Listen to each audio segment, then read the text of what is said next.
In the latest developments, an ant has managed to escape beyond Jeju Island, and time is running out to stop it. Rank hunters appear to not be able to do nothing. Meanwhile, Sung Jin-woo continues to fight in dungeons, leveling up and recruiting new shadows to his army, so as to obtain the elixir of life and save his mother. While Jin-woo battles monsters, Mo, a former apothecary, is kidnapped and forced to work as a poison taste tester in the Imperial Palace. Surrounded by endless plots and assassinations, she uses her knowledge of medicine to survive in a world where everyone is out to kill each other. On the other hand, Senku, a brilliant scientist, fights to restore humanity's lost glory and reveal the mystery behind the petrification that turned the world to stone. Meanwhile, retired assassin Taro Sakamoto struggles to leave his deadly past behind. Now running a quiet convenience store, he's pulled back into the world of assassins as old enemies resurface and new threats emerge.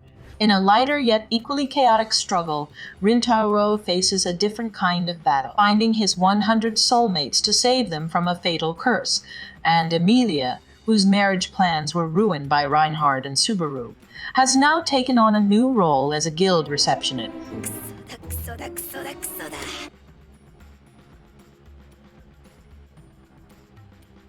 Sato and Akane are classmates and lifelong adversaries. Despite their constant rivalry, their grandparents forced them into an arranged marriage to ensure they inherit their family's wealth. This decision only intensifies the tension between them. Akane has a close friend named Himari who is also their classmate. Himari dislikes conflict and often tries to intervene to stop Akane from bullying Saito, hoping to maintain peace between the two. On Saito's side, his aunt Reiko Huju adores him and acts as his protector against his abusive parents. Riko has a daughter named Shisei, who is Seito's cousin. Shisei was raised alongside Saito like a sibling, and is one of the most intelligent students in their school. Meanwhile, Akane has a sister named Maho, who actively opposes the arranged marriage and tries to interfere with it whenever possible.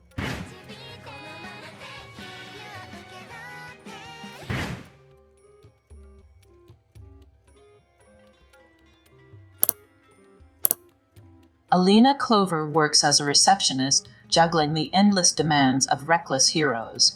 With a growing backlog of quests and incompetent adventurers slowing her down, Alina secretly takes matters into her own hands. Alina's daily struggle revolves around adventurers who rely too heavily on the guild, especially when their incompetence risks delaying her precious off hours. One of the guilds in the city is the Silver Sword Guild, led by Jade, who is keen on recruiting Alina for his party. Under Jade's command, Danzu serves as the party's fighter, Lulu Lee is the healer, and Loa handles ranged attacks. Layla is a new recruit under Alina's wing, and the guild master is Glenn.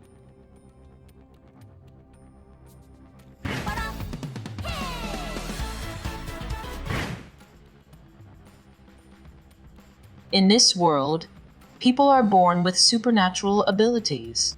Mio Saimori, a girl born into a noble family, but treated as an outcast due to her lack of supernatural abilities. Mio Saimori had a tragic upbringing under the cruel rule of her stepmother, Kanoko Saimori, and her half-sister, Kaya Saimori. This left her without love or self-worth. Initially, she was meant to marry Kuji Tatsuishi, her childhood friend, but due to his inability to stand up to his family, the engagement is broken, and he is instead pressured to marry Kaya. When she's arranged to marry Kyoka Kodu, a feared and powerful military officer, her life takes an unexpected turn. This leads Mio to Kyoka Kudu, a strict and cold man, rumored to be merciless. Yet, as they grow closer, he becomes her first source of kindness and protection. His loyal maid, Yuri, quickly takes to Mio, guiding her in her new home. Aiju Rentaro is cursed never to experience true love. Up to this point, 100 girls have rejected his confessions. However, The god of this world realizes he has made a mistake. As an apology, he grants Rentaro an extraordinary gift. He will have many girlfriends. Simply by making eye contact, Rentaro can instantly recognize his soulmate. However, if he fails to bring a destined girl to his side, she will die. This is the story of how Rentaro must make 100 girls his girlfriend.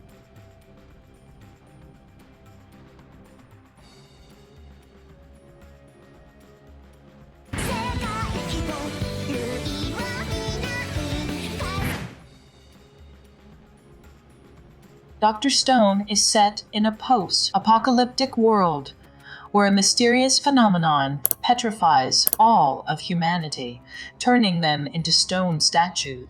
Thousands of years later, a brilliant teenager named Senku Ishigami awakens and sets out to rebuild civilization using the power of science. Senku is soon rejoined by his friends from his previous life, Taiju Oki and Yuzuriha Ogawa. Another person who awakens is Tsukasa, and after his awakening, he resolves to prevent the world from returning to an age of science, believing that science only brings pain and suffering. Senku, realizing that he cannot defeat him at this stage, he sends Taiju and Yuzuriha to accompany Tsukasa in the formation of the Empire of Might.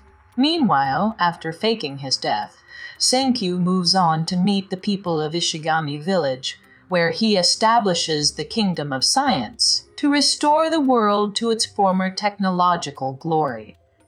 The people of Ishigami Village are not depetrified humans, but their origins remain unknown. Among its members is Kohaku, the first person to introduce Senku to the village. Chrome, a gifted individual, refers to science as magic. Jinro and Kinro serve as the village guards. Kohaku also has an older sister, Ruri, who is the village priestess. Kasiki, the village's artisan, plays a crucial role in scientific advancements. One by one, more people begin to join the Kingdom of Science, all working together to restore the lost glory of mankind. On the other side, Tsukasa strengthens the Empire of Might by recruiting individuals with exceptional strength to hunt down and eliminate those who practice science. Hyoga is revived by Tsukasa due to his unparalleled spearmanship. Gen Asagakiri, a manipulative strategist, excels at devising brilliant plans. Yukio, also revived by Tsukasa, is an expert archer known for his precision. Homura serves as Tsukasa's right-hand aide, helps maintaining order within the empire.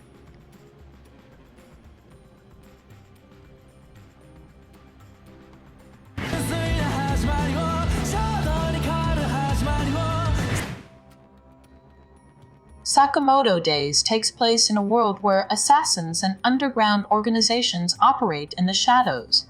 Among them, the Order is an elite assassination squad under the Japan Assassin Association. Taro Sakamoto, once renowned as the strongest assassin of all time, was once a feared member of this group. However, he chose to leave behind the world of killing to live a peaceful life, running a small convenience store with his wife, Oe Sakamoto, and their daughter, Hana. But the shadows of his past refused to let him go, and soon he finds himself pulled back into the world of assassins. Shin Asakura, a young hitman with telepathic abilities, is initially sent to kill him but quickly becomes his ally. Lu Xiaotang, a martial artist from a fallen Chinese triad, joins them out of admiration for Sakamoto's strength. Izuku Mashimo, an assassin struggling to find work, also becomes part of their group. Meanwhile, Sakamoto's past continues to resurface, bringing both old enemies seeking revenge and new challenges that threaten his peaceful life. Yoichi Nagumo, an old friend of Sakamoto, visits him to inform him that a bounty has been placed on his head. Another figure from their past is Ryan, a close friend from their days as students at the JCC. Ryan's niece, Akira, was trained by her and follows in her footsteps.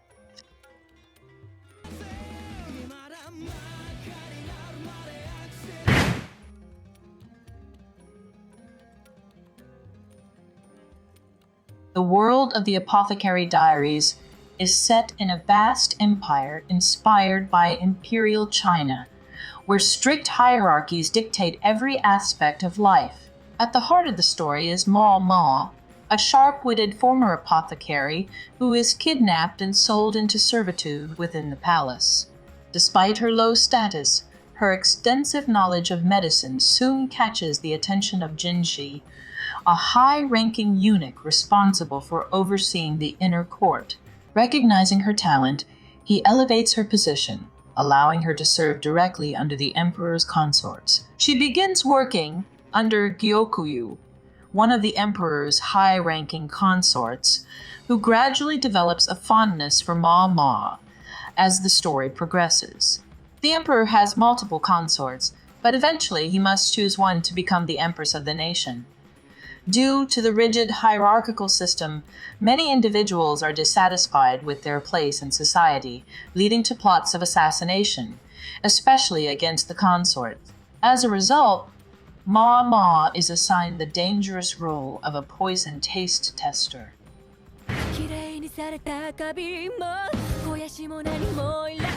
The setting of solo leveling takes place in South Korea. Approximately 12 years ago, mysterious gates began appearing worldwide, connecting the real world to dangerous dungeons filled with monsters. Alongside the emergence of these dungeons, some humans awakened, allowing them to fight against the monster. These individuals became known as hunters. Among them is Sung Jin-woo, who is initially regarded as the weakest hunter of all. Dungeons, like hunters, are ranked from E rank, the lowest, to S rank, the highest. Various guilds have formed across the world, recruiting awakened humans to explore and conquer these dungeons. Each dungeon contains a powerful boss that must be defeated to clear it. Sung Jin-woo, an E-rank hunter, once ventured into a dungeon with a group of hunters, only to discover that it was a double dungeon, a rare occurrence where two dungeons are connected. The second dungeon turned out to be an S-ranked dungeon. Most of the hunters perished, and Sung Jin-woo sacrificed himself to ensure that a few others could escape. However, instead of dying, Jin-woo was given a choice, which led to him becoming a player. This transformation granted him access to a unique system that assigns him missions to complete. As Jin-woo completes these missions, he levels up and grows stronger. Over time, he evolves from the weakest hunter into an incredibly powerful figure. One of his most significant challenges arises when he is required to face the blood-red commander Igris. Defeating Igris transforms Jin-woo into the Shadow Monarch and grants him a powerful skill called Shadow Extraction. This ability allows him to summon the shadows of defeated enemies, turning them into loyal subordinates who fight for him. Meanwhile, a dangerous dungeon on Jeju Island has remained unclaimed for a long time. Despite deploying the strongest hunters, no one has been able to clear it. The situation grows dire when an ant monster from the dungeon manages to reach the mainland. This development sends shockwaves across the world, leaving humanity on edge as they face an unprecedented threat. This season's standout anime each offer a unique world filled with action, intrigue, and adventure. If you're interested in a more detailed relationship tree for any of these series or want to see how their characters connect, let me know in the comments. Your suggestions help shape future videos, so don't hesitate to share what you'd like to see next.